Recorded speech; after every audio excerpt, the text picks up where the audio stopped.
Christ is risen. Hello, everybody. Father Andrew here, offering you today a reflection on the gospel reading from this morning.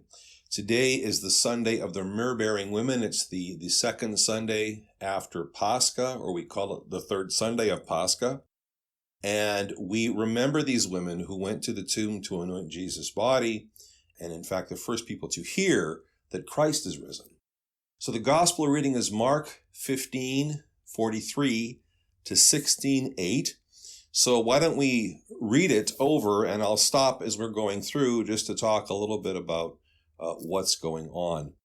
So it begins, Joseph of Arimathea, a prominent council member who was himself waiting for the kingdom of God, coming and taking courage, went into Pilate and asked for the body of Jesus.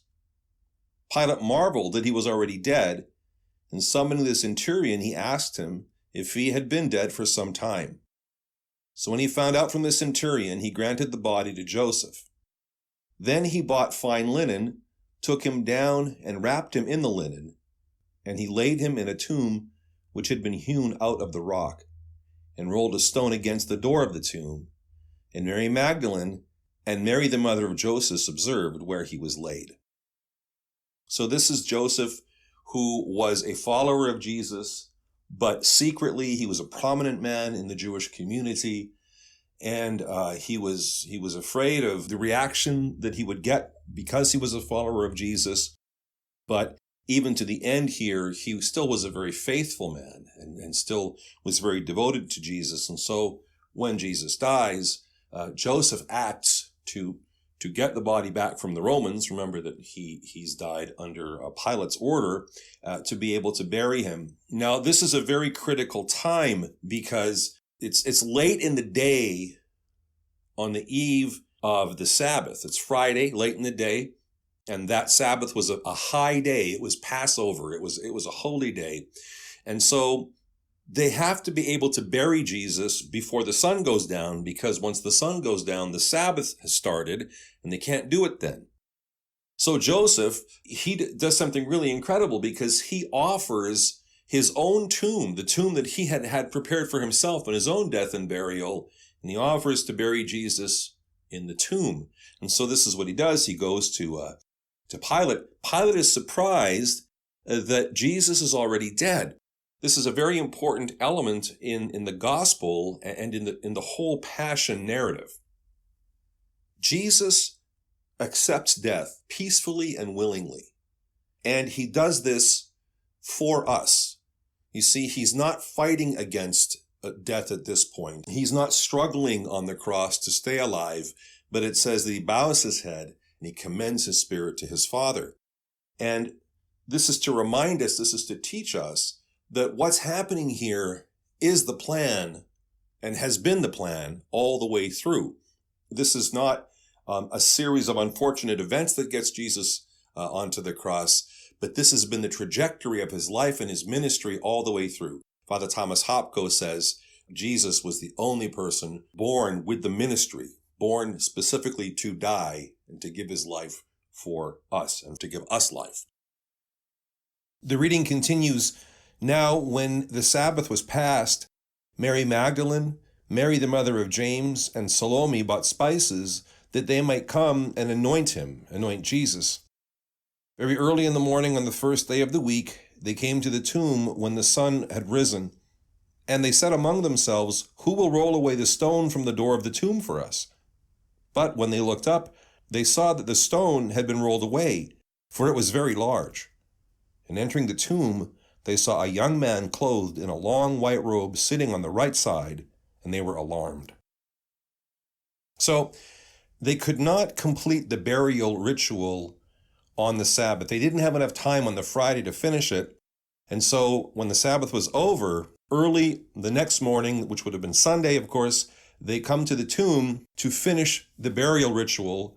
And of course, they're concerned because there's this huge stone in front of the tomb, and who's going to take care of this for us? But when they get there, they see the stone is already rolled away. Now, what we need to understand here is that the stone was rolled away not for Jesus to get out, but so that the women could go in to see that he was not there.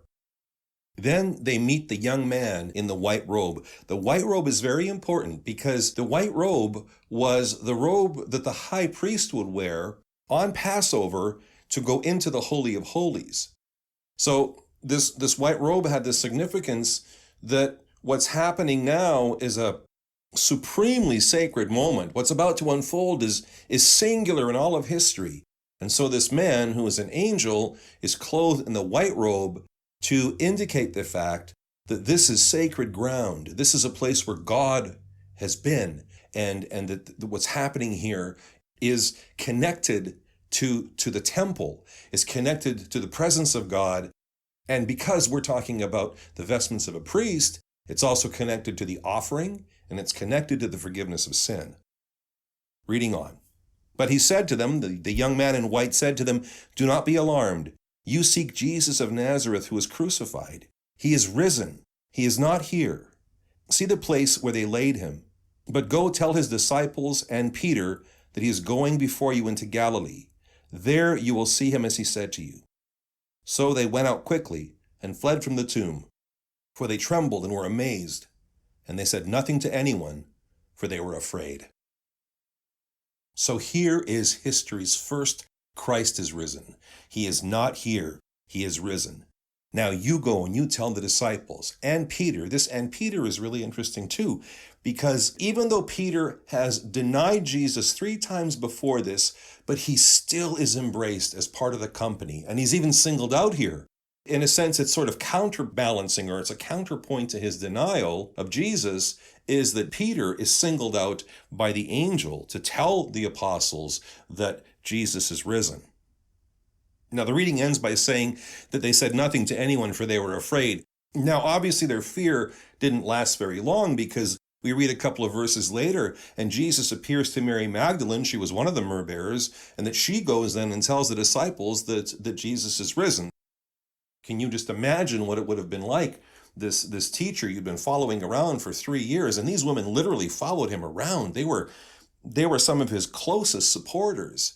And that to see him die on the cross and then to go to his tomb to anoint his body and it's not there. And then there's this young man in this white robe, and all these things must have really, really taken time to process. Because even though Jesus explained this to the disciples beforehand, this was something completely outside of their sphere of experience. That the Messiah would die and then he'd rise again from the dead. This is completely new territory. But you can see here the bravery of these women, because even though on that Friday things did not turn out in any way like they expected them to, out of their dedication for Christ, they still move forward and they still do what they know they need to do in order to serve him and to care for him even after death. And because of that dedication and because of that courage, they become the first witnesses of the risen Christ. And the message for us is very simple. We cannot let our fear get in the way of our relationship with God. We cannot let our confusion, our disappointment that things don't turn out the way we expect them to become obstacles for serving Christ. And when we can serve him, when we can love him in spite of those things, that's when he comes to us. And that's when he fills us with eternal joy and with his great mercy. So that's the gospel reading for the Sunday of the Myrrh-bearing Women. Thank you for listening. Until next time, take care and God bless.